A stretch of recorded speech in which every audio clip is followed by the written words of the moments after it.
Hello! Today's video is going to be on some chinchilla facts and also Lily getting her dust bath. But first she's going to have a rose hips as a treat.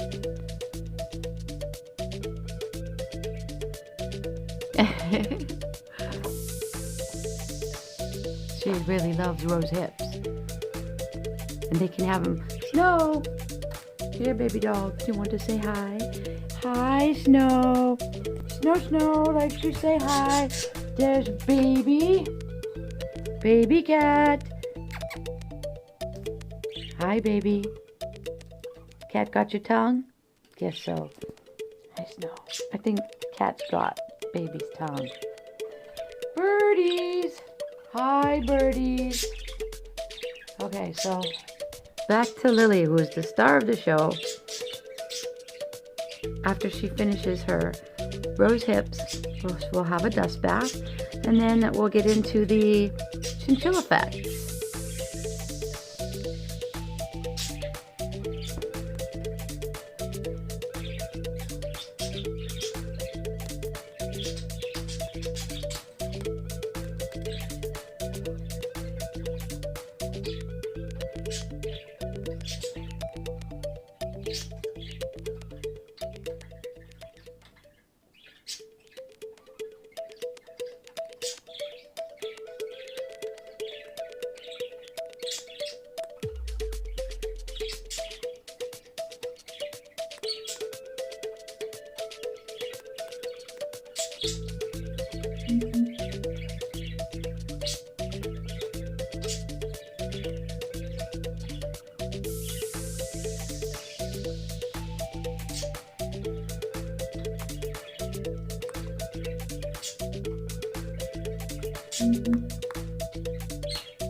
Time for your dust bath, Lily.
Okay, so a couple of chinchilla facts.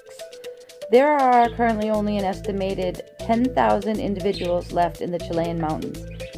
Chinchilla are protected by law in their natural habitat.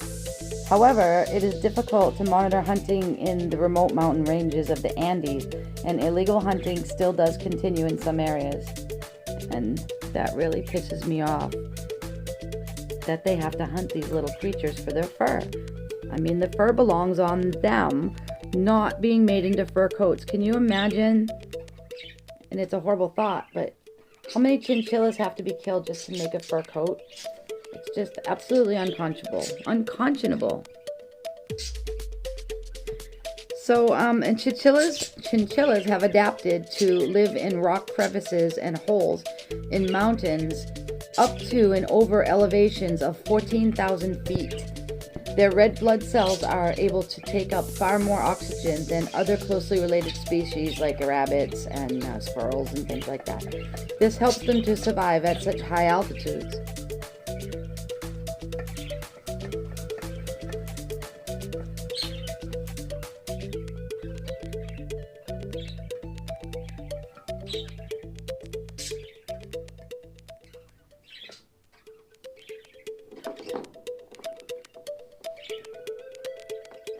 Chinchillas will chew and chew and chew and chew. They are non-stop chewers. If you let them out free in your house, they would chew everything in your house. I mean, nothing would be safe.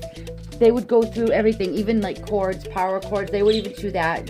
Power cords, they wouldn't even know, that was dangerous and they were going to get electrocuted. I've heard of some chinchillas that have actually chewed through drywall in the walls and like are running through the walls and like having fun playing in the walls and stuff. So I don't know why anybody would do that or allow that, but it happens, and people just sometimes let their chinchillas run free in the house, and it's so dangerous. And they'll just destroy everything, wood, everything like your baseboards, drywall, anything like any furniture that you have that's wood, everything. They're non-stop chewers. So that's why I don't know where Lily went, but that's why they always need wood to chew on in their cage. She's hiding somewhere. There she is. There you are.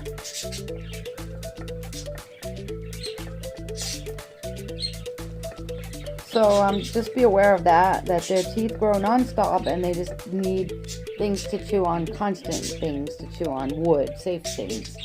And really, safe wood is the only safe things they can chew on. Cubed hay, willow like huts, and I give her the applewood sticks and her wood huts and wooden things and all that are safe things for her to chew on. She's always got wood to chew on, and she chews non-stop.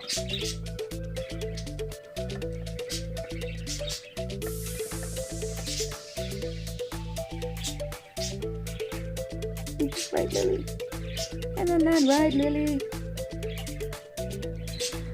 So if you didn't already know this, chinchillas are rodents that are native to the Andes Mountains of northern Chile.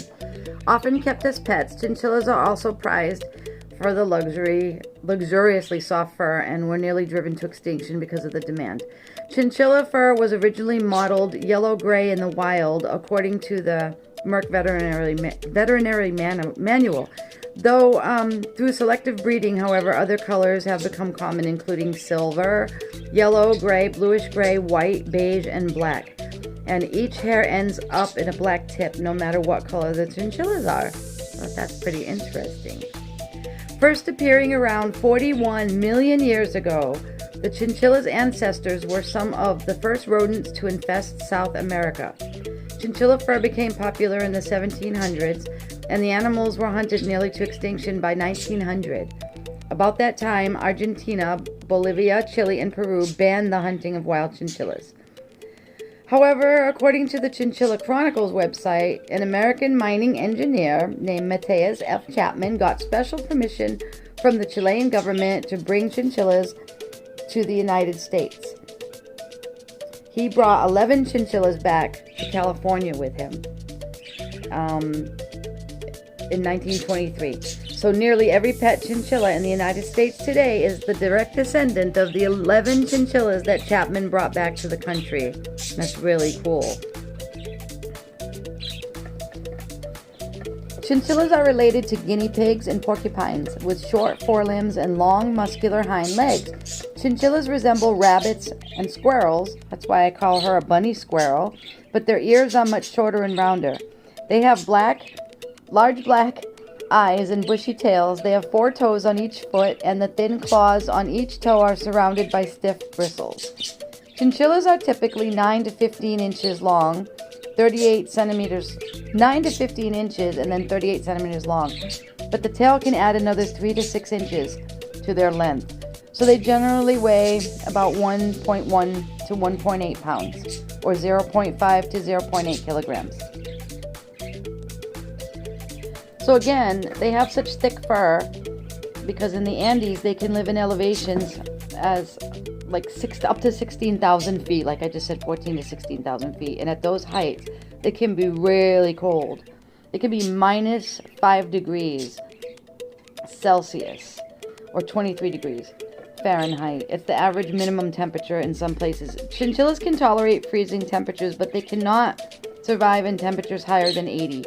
High temperatures and humidity can cause them to suffer from heat stroke, and they can die. So that's why I always say, I maintain that they should be kept in temperatures about 55 to 70, and that's like a kind of perfect for them. So you have to have AC, or they should be in a basement, where it doesn't exceed 70, 72 maximum. Here's an interesting fact. Chinchillas are mainly monogamous. They have only one mate throughout their whole lives. But on the other hand, males can have many female mates. This is especially true of domesticated males. Often one male is bred with many females to create many offspring to sell. But I think that's interesting that the females are monogamous. They mate for life, and there's a few other animals. Not all animals do that. So I know eagles are one that mate for life. Wolves, I think, are mate for life. Whales also mate for life. So I need to look up if there's any others, but there's not very many animals that do that. So that's pretty cool. There are 2 species of chinchilla. The long-tailed chinchilla and the short-tailed chinchilla. According to the Integrated Taxonomic Information System, the taxonomy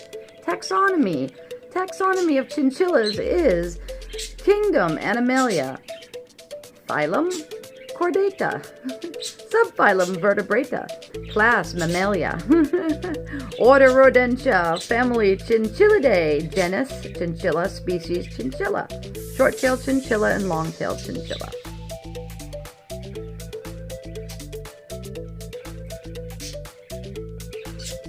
So though chinchilla fur is highly valued for use in clothing and coats, the Convention on International Trade in Endangered Species has restricted the sale and trade of wild chinchillas since 1975.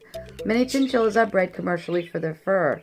Both species of chinchilla are on the International Union for Conservation of Nature and Natural Resources endangered species list. Both the short-tailed chinchilla and the long-tailed chinchilla, can you say that 10 times fast? Long-tailed chinchilla, short-tailed chinchilla are listed as critically endangered. Short-tailed chinchillas are thought to be extinct in Bolivia and Peru, but are suspected to be recovering in other areas. So in 1996, there were only 42 colonies of long-tailed chinchillas, and the population has declined since then, and it continues to decline. Let's see. The chinchilla has been internationally prized for its luxuriously soft fur since shortly after the conquest and occupation of Spanish America. Surprisingly, chinchillas have a long and distinguished history. They are almost certainly descendants of the prehistoric chin-like animals called megamies. Story has it that the progenitors, and indeed the chinchillas since then, have not ventured outside the confines of the area in which they were originally found. They were originally native to some semi- and arid areas of the Andes Mountains in Argentina, Bolivia, Chile, and Peru, an area of approximately 12,000 square miles. They flourished in the wild states. In the wild state, the chinchilla got its name from the Chincha Indians, who used the chinchilla for food and clothing. The background you see is the picture of flying. The background is the picture of flying over the Andes mountain range. This will enable you to look to see how it is when the wild chinchillas live, and I'm gonna post this link below so that way you can see that. Wow, it's pretty incredible. Chinchilla means little chinta, which is the South American Indian tribe for which it is named. When the Spanish conquered the Chincha Indians in the 1500s, they discovered these little fur balls, and after touching their fur, found them to be in high demand for their pelts. During the 15th century, a tribe of Indians, the Chinchillas, had hunted and trapped, used this tiny animal, subsisting on the meat and using the skins to sleep on. They also wore robes woven from the plucked fur. So the Spaniards called this all-important little animal chinchilla after the Chinchas. In Europe in the late 1700s and early 1800s, a chinchilla fur coat was a must-have for the royalties and well-to-do families. It took approximately 100 chins to make a coat, so many of the creatures had to be killed to make one coat, as I stated above earlier. The outcome was a low number of chins in the wild by the end of the 19th century. The Chilean government, seeing the chinchilla on its way to becoming extinct, began passing laws to outlaw the killing of these beautiful rodents. In time, the mighty Inca Indians conquered the Chinchas. Under Inca rule, the Chinchas were forbidden to wear the chinchilla robes. They immediately became the fur of the Inca royalty and adorned only those Incas who were of noble birth. In the 16th century, the Spaniards, who demanded great tributes for their queen, in turn conquered the Incas. A story is told of one emissary who, seeking to win favor, sent his queen a strong box filled with jewels and gold plates. For protection, he wrapped the box in chinchilla fur, in a chinchilla robe, actually, that he had taken from an Inca chief. The messenger, however, who was dispatched to the queen, stole the jewels and the gold plate and sent the queen only the box into which he had stuffed the chinchilla robe. Then he fled. So delighted was the queen with this exquisite fur that she had the messenger found and brought to court. Instead of torture and death as he expected, the messenger was knighted as a token of her appreciation for such a rare and exquisite fur, more beautiful and luxurious than any she had ever seen before. Thus was chinchilla introduced to the civilized world. Every woman in Spain longed for fur such as the queen wore. Never had they seen such fur, so soft, so light, of such delicate blue-gray tones with such subtle, almost iridescent shading. It was a never-ending source of fascination and envy to all who were fortunate enough to see chinchilla. So great was the demand that the Spaniards in South America sought for chinchilla with the same zeal that they searched for gold and precious stones.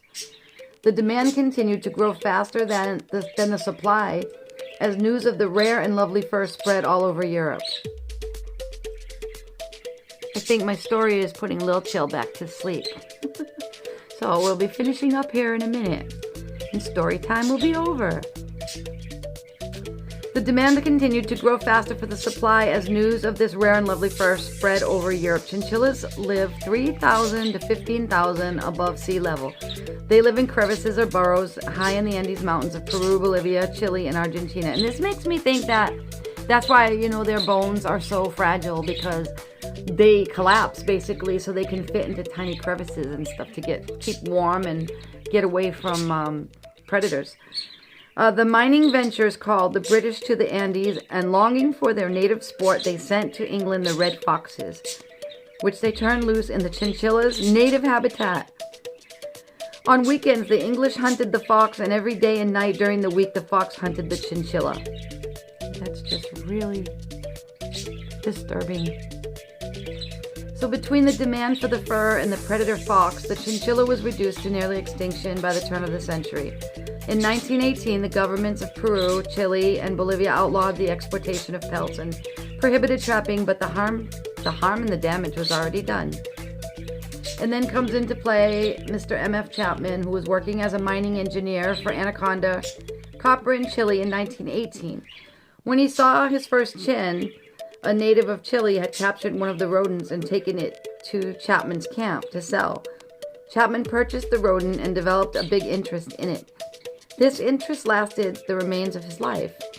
He had the desire to own more than one of these little furballs and began the dream of a whole herd. So within a year of his first encounter with a chinchilla, Chapman applied to the Chilean government for permission to capture several of these little creatures and transport them back to the United States, to California to be exact, and to start his first herd. By the time this was occurring, the animals were nearing extinction as the direct result of the excessive trapping for their fur. The Chilean government was reluctant to give Chapman trapping abilities, let alone take the rodent out of the country, but Chapman did not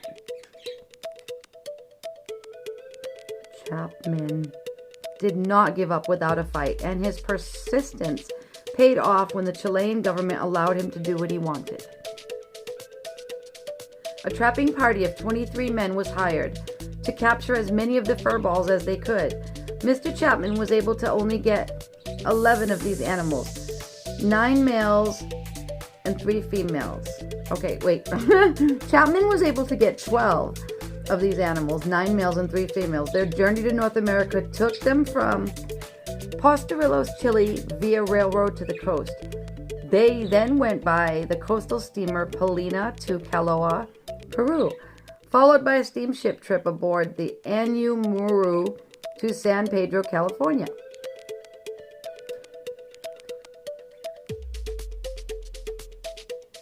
They landed on February 22nd, 1923. One of the original animals, a male named Old Hoff, lived to be at least 22 years old. They lost one of the chinchillas and ended up with just the original 11. Since the chinchilla's native habitat was nearly 12,000 feet above sea level and it was quite cool and dry, Chapman planned to give the rodents lots of time to acclimate themselves before boarding a ship to sail to California. He believed that previous trappers had failed to keep their captures alive because they did not allow them enough time to adapt to their surroundings.